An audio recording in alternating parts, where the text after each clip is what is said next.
Please give it up for Renee Keul.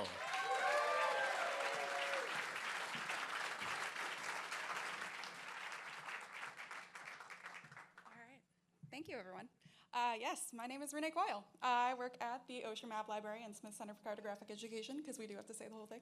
And we are at the University of Southern Maine. If you are ever in Southern Maine, I invite you to come join us. We are free and open to the public. We have over 500,000 maps dating back to 1475 and one of the largest antique globe collections for a public institution in the country. We also have some really fun random things like map-based board games, and you can come see those and actually play them if you don't mind like a little touch of lead paint on the board game pieces. So my job title is really long, so I'm not going to read it, but essentially I'm in charge of K through 12 programming, and I know that like 30% of you just inwardly thought, kids, why would you work with kids? Was it an accident? And yeah, kind of, but accident or not, I really do love it. Because sure, yeah, gross stuff comes out of their faces. And they have no impulse control, but they are hilarious and so creative. And in my humble opinion, they make the best maps, like Unicorn Islands. And this brings me to the actual subject of my Ignite talk, which is the story of a kids' map-making contest, in which, by the way, we see a lot of islands shaped like animals, and they all seem to have an archipelago in the same location. But this contest is one of my favorite parts of my job, and I've heard from a lot of parents, kids, and teachers that it's been an inspiration, and in some cases, many cases, it's the start of a new interest or hobby. And I know that not everyone here works on the education side of museum work, but I do hope that for at least some of you, this story might inspire a few ideas about ways you can incorporate something you enjoy into your work. For me, this contest is one of the most enjoyable parts of my job. I've always loved making maps, and teaching an activity that you love to someone else and watching them fall in love with it too is really a great feeling. This contest is over a decade old now, and we get hundreds of submissions and thousands of community votes online every year. That wasn't always the case. The first year that I did this contest, I got 3 maps, and I loved them dearly, of course. But I've learned a few things since then. For example, I learned that teachers really get things done. We parents are pretty busy with the Sisyphean task of keeping our kids passively clean and like convincing them to eat real food.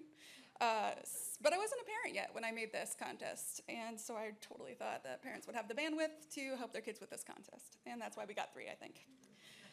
So in 2016, which was the first year that we were going to have a cash prize, I knew I needed to get teachers involved if we wanted to get a large group of submissions. So I talked it over with some colleagues, and we decided that we would split the prize money equally between the map maker and their class. We'd gotten a donation to cover a $1,000 prize, so this was pretty successful, and we got almost 150 maps. We narrowed it down to the top 10. Those went online for the community to vote for, and we got thousands of votes, like more than we were expecting. And the winner was a beautiful map of Costa Rica named Pura Vida. We've made some changes since then. First, a lot of people were, of course, coming to the contest site to vote for kids they knew personally. So to make sure that the winner wasn't the kid with the biggest extended family, we started requiring that everyone who votes has to vote for their favorite 3 maps. That way they get their obligation vote in, but they also have to vote for a few maps that they actually think deserve to win. So we get more and more maps submitted every year. We had 350 submissions in our last contest, and it can be really tough to narrow down the finalists because so many of the maps are just amazing. And there is now a formal judges committee made up of educators and artists and cartographers. And I can honestly say it is my favorite work meeting of every year, and I don't laugh nearly as hard as I do at that work meeting. One thing that we've done to really help us emotionally handle the task of getting the field down to 12 finalists is to make a lot of honorable mention categories. This includes categories like Island with the most saturated fat and best dressed landforms.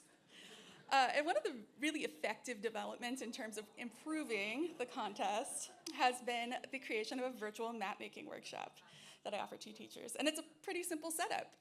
The teacher has me on Zoom, the kids have blank paper in front of them, and I talk them through making a map while they invent imaginary islands. And taking that first step together gets kids really excited and builds the confidence in them. So wrapping up, I hope you have some part of your job that you really love, and if you don't, I hope you can make one.